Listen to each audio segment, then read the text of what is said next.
Hi, good day. This is Miss LM and we're back again with another math video, and today we're going to talk about theorems on triangle inequalities, and this is all about exterior angle theorem. Okay? So, when you hear the word exterior, what comes first into your mind? So, in this video, we're going to learn more about exterior angle theorem, and we have these lesson objectives for this topic.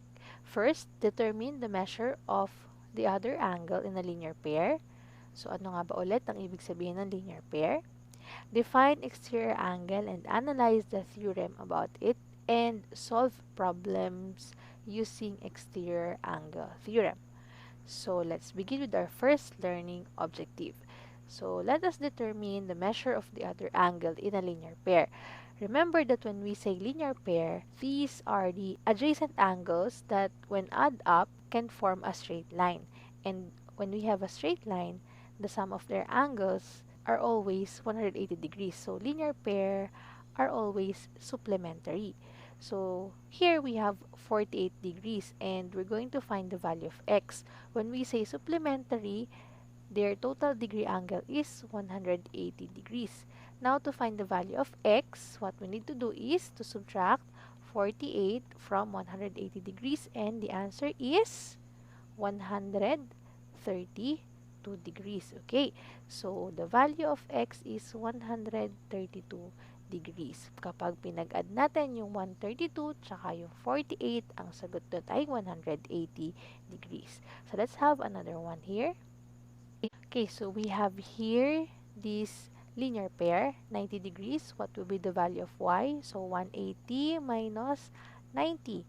180 minus 90 is 90 degrees also. So again, these two angles are linear pair, and when we say linear pair, they are supplementary. Another one. So we have this line here, and we have this angle 73 and then z. So linear pair pa rin sila. Now we're going to find the value of z. If we have 73, what will be the value of z? 180 minus 73, what will be the answer for z? That is 107 degrees. Okay, so angle z here is 107 degrees. Again, this is a line. Then we have here two angles, adjacent angles, and they are supplementary because they are linear pair. Okay, another one. Again, we have this line here, and we have these two angles, variable a for this one, and we have 112 for this angle. So, ito yung tinutukoy nun. Now, since they are linear pair, again, what we need to do is to subtract 112 from 180. So, what is 180 minus 112? The answer is 68 degrees. So, for a, the value of the variable a is 68 degrees. Okay? Great. Now, let's proceed to our next objective. So, remember what we have done on our first learning objective. May linear pair tayo, and when we say linear pair, makakapag-form sila ng 180 degrees. Now, for our second lesson objective, we have to define exterior angle and analyze the theorem about it. So, ano nga ba ang isang exterior angle? So, we're going to talk about exterior angle of a triangle. So, an exterior angle of a triangle is an angle which is adjacent and supplementary to one of the interior angles of the triangle. So, when we say interior, ito yung angle sa loob ng triangle. So, pag sinabi natin exterior, siya naman yung nandun sa labas ng triangle. Now, when we say adjacent and supplementary, so pasok tayo dun sa definition ng linear pair. So, ka-linear pair niya yung isa sa mga interior angles ng triangle. So, when we say naman remote interior angles, so these are the two angles that are not adjacent to the given exterior angle. Ito naman yung not adjacent. So, if we have here this triangle and this side is extended, now, meron tayong exterior angle dito, and that's angle 1. Now, alin yung ka-adjacent niya sa interior angles ng triangle? Yung katabi niya mismo, which is si angle 2. Kaya yung angle 2, we can call it as an adjacent interior angle. While for angle 3 and angle 4, since hindi naman siya ka-adjacent ni angle 1, ang tawag natin ngayon dyan ay remote interior angles.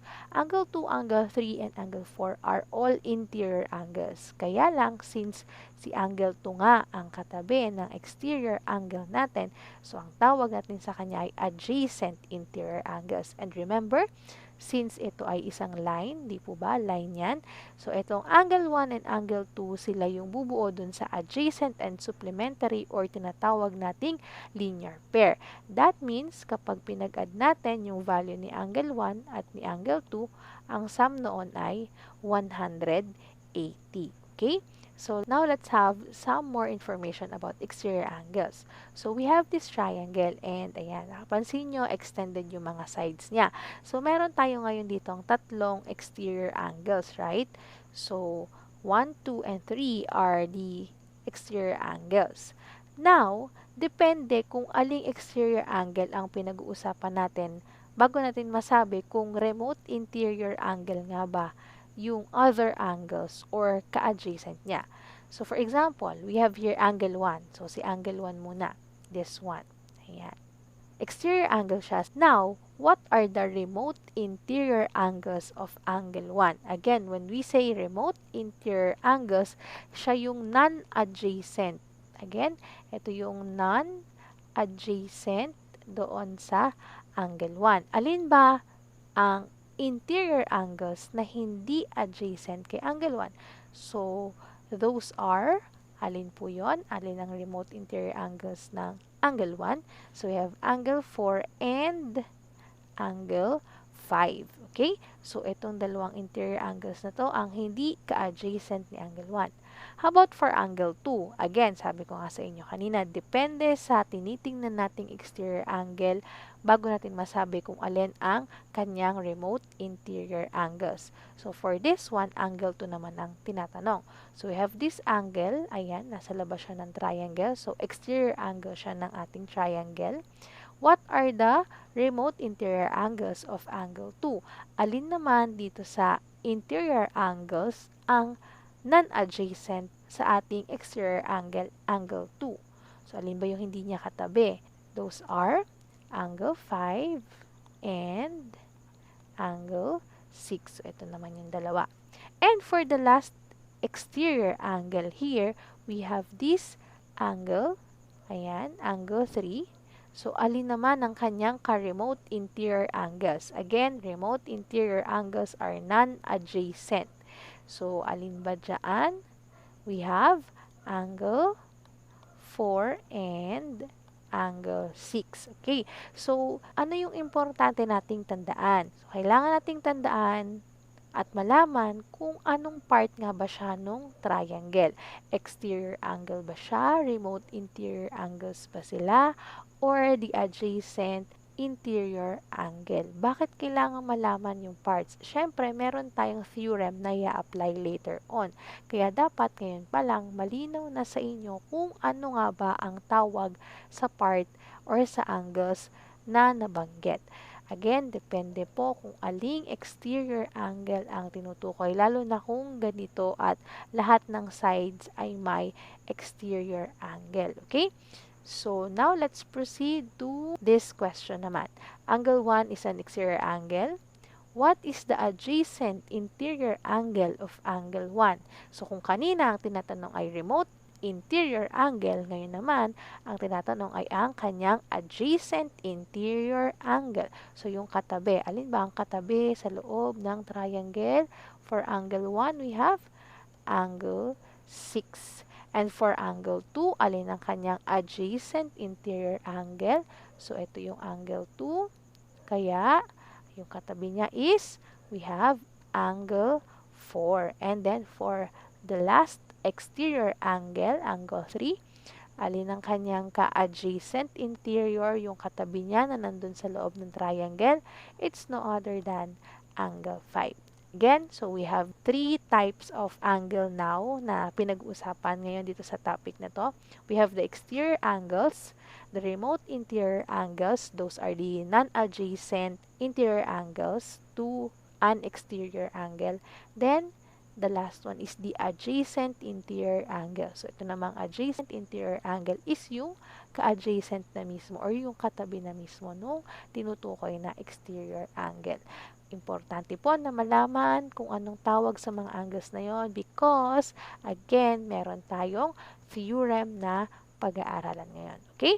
So, let's proceed to that theorem. Okay, so for the exterior angle theorem, it says that the measure of an exterior angle of a triangle is equal to the sum of the measures of the remote interior angles of the triangle. So, ito daw pong measurement ng exterior angle ay katumbas or equivalent or equal dun sa sum ng dalawang remote interior angles ng isang triangle. So, let's see kung tama nga ba.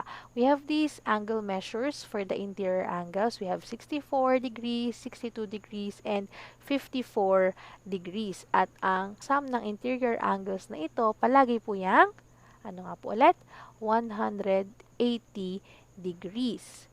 Now, since we have here the exterior angle which is adjacent to this angle, 64, and since adjacent siya at linear pair sila, makakapag-form yan ng 180 degrees din, di ba?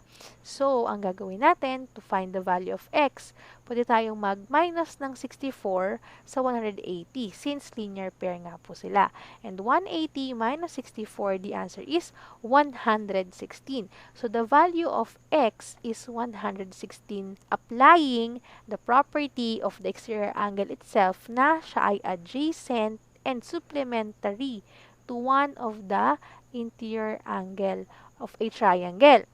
Now, ang sabi naman sa theorem that this angle measure of the exterior angle is equal to the sum of the measures of the remote interior angles. Alin ba ang remote interior angles niya? So, itong 62 and 54, na kapag pinag-add daw natin ang 62 at 54, equivalent daw yun dun sa ating exterior angle. And tama naman, 62 plus 54 is 116 din. Okay? So, meron tayo ngayong dalawang may apply just to find the value of the exterior angle. Una, kapag given ang kanyang adjacent interior angle, just subtract it from 180. Or, kung ang given naman ay ang remote interior angles, all we need to do is to add those two remote interior angles of the exterior angle. So, ayan, remote interior angle na ito. At makukuha na rin natin yung value ng exterior angle. Okay? Malinaw na po ba yun? Now, let's proceed to this one. This is the exterior angle theorem corollary. So, ito naman yung tinatawag na exterior angle inequality theorem. So, kung kanina equal yung pinakita, dito naman ay inequality. So, bakit siya inequality? Kasi nga po, yung measure ng exterior angle of a triangle is greater than the measure of either of its remote interior angles. So, maalin man daw dito sa dalawang remote interior angles na ito, mas malaki palagi yung exterior angle. Like, since ito ay 116 at meron tayong unang remote interior angle which is 62, obvious naman po na greater than siya. At ganoon din dun sa pangalawang remote interior angle. Laging mas malaki si exterior angle compare sa kanyang remote interior angles. Okay? So, tandaan po yan. Ulit po, ang exterior angle ay mas malaki palagi sa kanyang remote interior angle. Okay? So, again, that's the exterior angle theorem corollary or tinatawag din na exterior angle inequality theorem. Okay? Now, let's have examples about exterior angle theorem and its corollary. So, first we have this example. If measure angle 2 is 38 and measure angle 4 is 134, what is measure angle 5? So, given this figure, so tingnan natin kung ano nga ba yung mga given. We have measure angle 2 and measure angle 4. Again, ito yung measure angle 2 at angle 4. So, kung tingnan natin, angle 4 is the exterior angle and angle 2 is one of the remote interior angle. And yung tinatanong na measure angle 5 ay isa ding remote interior angle. So, ano nga ba yung theorem na related dito sa exterior angle at sa dalawang remote interior angles. So, tandaan po, we have this theorem na ang exterior angle ay equal sa sum of the two remote interior angles. Again, exterior angle is equal to the sum of two remote interior angles. So, what we're going to do is to what? So, make an equation. Kunin natin yung measurement ng exterior angle, 134. Then, we have to get the sum of the two remote interior angles. So, since meron tayong measurement ni angle 2, which is 38, ilagay natin yan. At yung nawawala is, we can use any variable na gusto natin. For this example, we have x. Now, to find the value of x or yung measurement ng angle 5, so, solve natin siya algebraically. Additive inverse of 38 is negative 38. So, x is equals to 134 minus 38. And 134 minus 38, the answer is 96 degrees. So, measure angle 5 is 96 degrees. Okay? So, again, kailangan alam po muna natin kung ano yung mga given na angles. Since meron tayong angle 4, angle 2, angle 4 is the exterior, angle 2 is one of the remote interior, and yung tinatanong is another remote interior angle. So, i-apply natin yung theorem na exterior angle is equal to the sum of the two remote interior angles. Kailangan po malinaw sa atin yan. Okay? Another example. So, we have this one. Calculate the values of x and y in the following triangle. So, this is the triangle. Ang x ay ang exterior angle. And again, ano po yung theorem na pwede natin gamitin when it comes to x at dito sa dalawang given na ito? Anong tawag natin sa 60 and 80? Kung ito ang exterior angle, 60 degrees and 80 degrees are known to be the remote interior angles. Okay? Again, these two are the remote interior angles. And, paano natin malalaman yung measurement na exterior angle gamit ang remote interior angles? So, sabi nga po, ay the sum of the two remote interior angles is equal to the exterior angle. So, i-add lang natin yun. Meron na tayong measurement ng exterior angle. X is 140 degrees. Ayan. Okay. So, for y, so pwede na natin gamitin yung this exterior angle is adjacent and supplementary to its adjacent interior angle. So, 140, since sila ay nakapag-form ng linear pair, supplementary sila. So, pwede nating isubtract yung 140 na exterior angle just to get the value or measurement of the angle y, which is the adjacent interior angle. So, y is equals to 180 minus 140. The answer is 40 degrees. So, instead na gumamit tayo ng property ng triangle that the sum of the interior angles is 180. So, ito yung gagawin natin sana, which is add the two other interior angles and subtract it from 180. Same lang din po ang kalalabasan niyan. Y is equals to 40. So, since may exterior angle naman na, since this is exterior angle and this one is its adjacent interior angle, they are supplementary. So, 180 minus 140, the answer is 40. And kung mapapansin nyo po, pag pinag-add yan, 40, 80, and 60, 180 pa din. Okay? Let's have another example. So, we have this problem. Given that for a triangle, the two interior angles 25 degrees and x plus 15 degrees are non-adjacent to an exterior angle 3x minus 10 degrees. Find the value of x. So, from this problem, alamin muna natin kung ano yung mga given. So, sabi dito, two interior angles daw, itong 25 degrees and itong x plus 15 na ito that are non-adjacent. So, when we say non-adjacent, ibig sabihin, itong dalawang ito ay ang remote interior angles. Again, yung 25 degrees and yung x plus 15 degrees ay ang remote interior angles. Okay? And itong 3x minus 10 ay ang exterior angle itself. 3x minus 10 degrees ay ang exterior angle. Now we can apply the theorem of the exterior angle wherein the sum of the two remote interior angles is equal to the exterior angle. So 3x minus 10 is equal to 25 plus x plus 15. Now, solve it algebraically, combine like terms, and then apply properties of equalities. So, magkakaroon tayo ng 3x minus x. So, additive inverse of positive x is negative x. Additive inverse of negative 10 is positive 10. So, add natin tong 25, 15, and 10. The answer is 50. Then, yung 3x minus x is 2x. Next is apply division property of equality. Divide both sides by 2. Then, the value of x is 25. Okay? So, no need to put degrees since this is just a value of x. Pero kung tinatanong po yung mismong measurement ng exterior angle, ano po yung kailangan natin gawin? All we need to do is to substitute the value of x to this exterior angle. So, 3x minus 10 is equal to 3 multiplied to the value of x which is 25 minus 10. So, 3 times 25 is 75 minus 10. The answer is 65 degrees. So, yan yung lalagyan natin ng degrees kasi yan na yung mismong exterior angle or measurement ng exterior angle.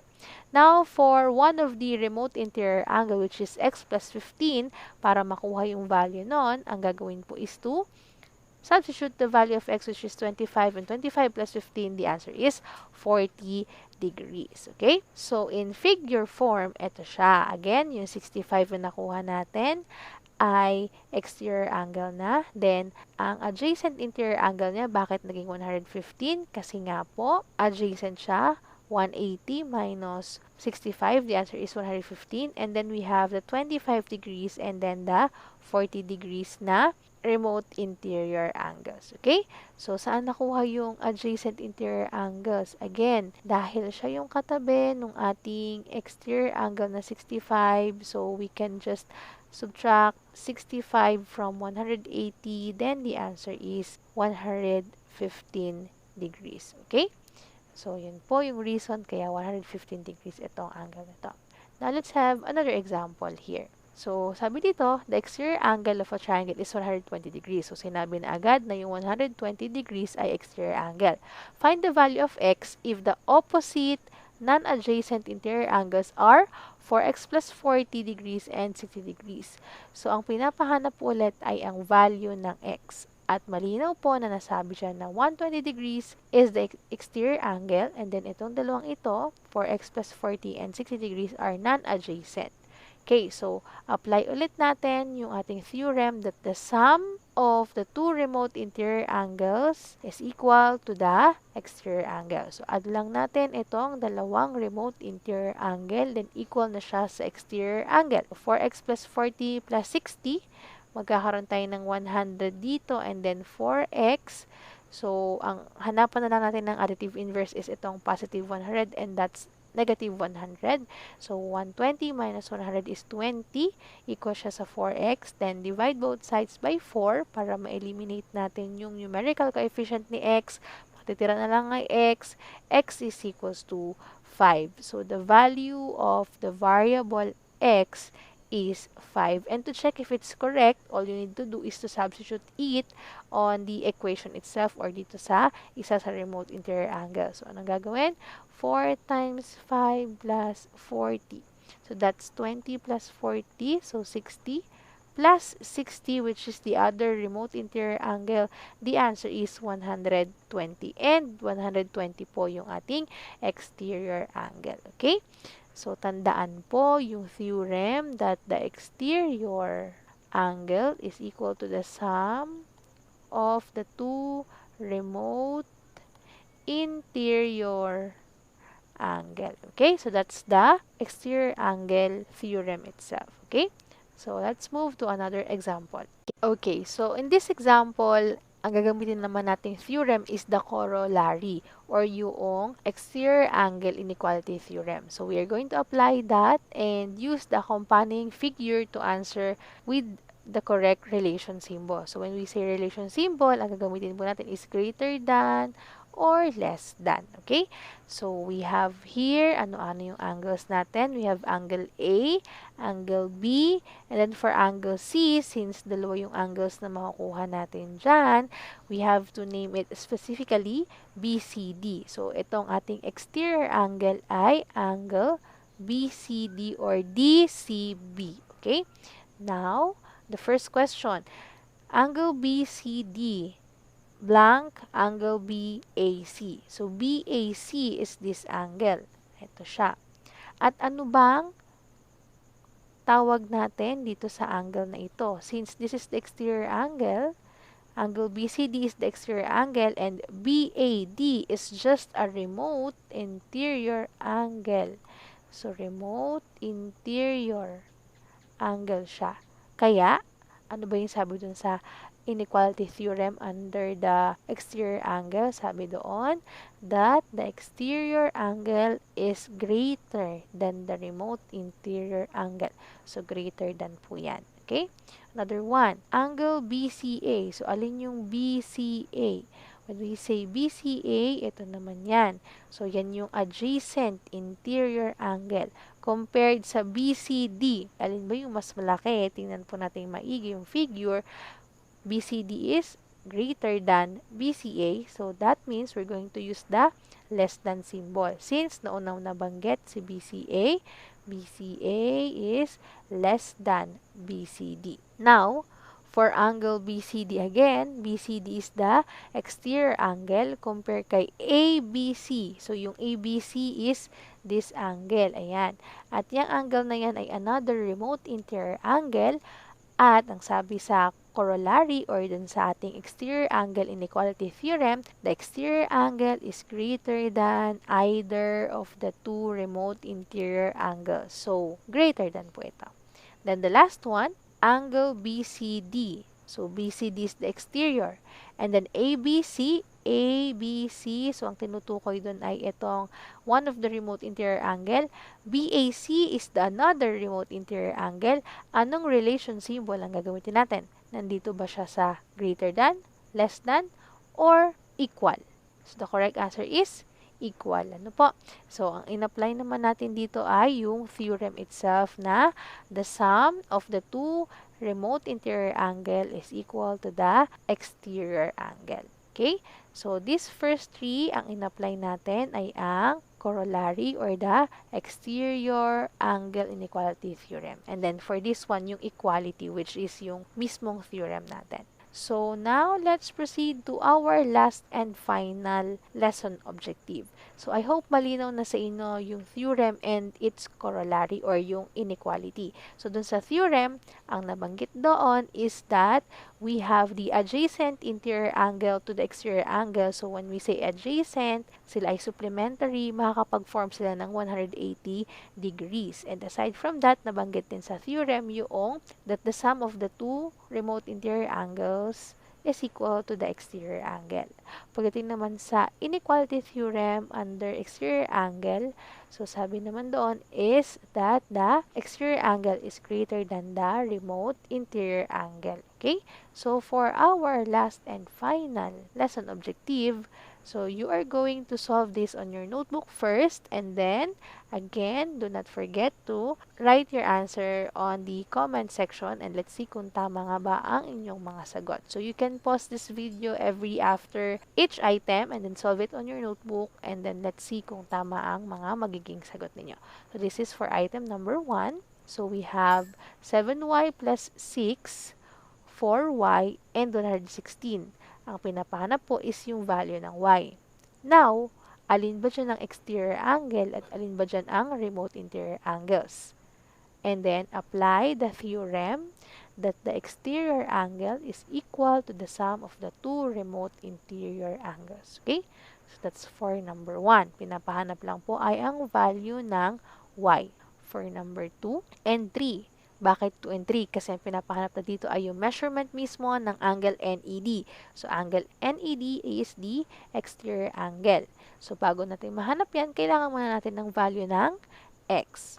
So, If this is the exterior angle, anong tawag natin sa dalawang ito at anong dapat gawin natin sa tatlong given na ito. Meron tayong exterior angle and remote interior angle. So, ang i-apply po ulit ay ang theorem, which is the exterior angle is equal to the sum of the two remote interior angles. So, that's for number 2 and number 3. Okay? So, for number 4, find the missing value of the remote interior angle. So, pinapahanap po is the value of angle U. And dahil ang given po is the exterior angle and one of the remote interior angle, so exterior angle theorem pa rin ang gagamitin natin. So, ano magiging value ni angle U kung meron ng exterior angle and one of the remote interior angle? That's for number 4. For number 5 and 6, ang pinapahanap naman ay ang measurement ng exterior angle. Okay? So, exterior angle. Alin ba dyan ang exterior angle? And, ano gagawin mo dun sa dalawa pang natitirang given? So, you can apply ulit the exterior angle theorem just to find the value of x first and then saka nyo po i-substitute dun sa exterior angle na binomial para makuha nyo mismo yung measurement ng exterior angle. Okay? So, that's for item number 5 and 6. Next is for item 7 and 8. Ang pinapahanap naman ay measure angle V. So, ano bang tawag natin sa measure angle V? This is one of the remote interior angle. Nasa loob kasi siya ng triangle, di ba? So, remote interior angle siya kasi this is the exterior angle. So, hindi sila yung katabi. So, apply ulit yung theorem, which is the sum of the two remote interior angle is equal to the exterior angle. Saka po natin makukuha yung value ng x. After that, substitute just to find the value of angle V. So, that's for 7 and 8. And then for 9, find the value of x. So, given yung adjacent interior angle, ano ang magiging measurement ng exterior angle, which is the variable x. And for number 10, so kadugtong pa rin nun, may value ka na ng angle x.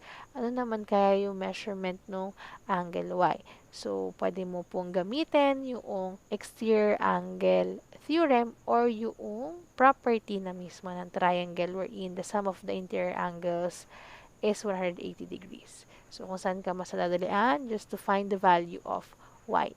Okay? So, that's all for this video. Ayan. So, I hope you learned something about the exterior angle theorem. So, ano-ano ba yung mga kailangan nating tandaan? That the exterior angle is the angle outside the triangle. And at the same time, meron siyang ka-adjacent and supplementary. So, pag sinabi nating adjacent and supplementary, so it could be a linear pair. Okay? So, may ka-linear pair siya. At pag sinabi nga pong linear pair, adjacent na supplementary pa, ang sum nila ay 180 degrees. At yung angle na ka-linear pair niya ay tinatawag nating adjacent interior angle. Okay? So, yan yung kailangan nating tandaan. And aside from that, dahil may exterior angle tayo, meron din tayong tinatawag na remote interior angles. And those remote interior angles is equivalent to exterior angle kapag pinag-add natin sila. So, we need the sum of the two remote interior angles just to be equivalent to the exterior angle. Then, aside from that, yung exterior angle natin is always greater than either the remote interior angle. So, laging mas malaki yung exterior angle natin sa alinman dun sa remote interior angle. So, that's all for this video. I hope you learned something and huwag niyo kalimutang i-like at i-share itong video na ito at huwag niyo rin kalimutang mag-subscribe para sa mga susunod pang videos. So, that's all and God bless everyone. Keep safe and bye-bye!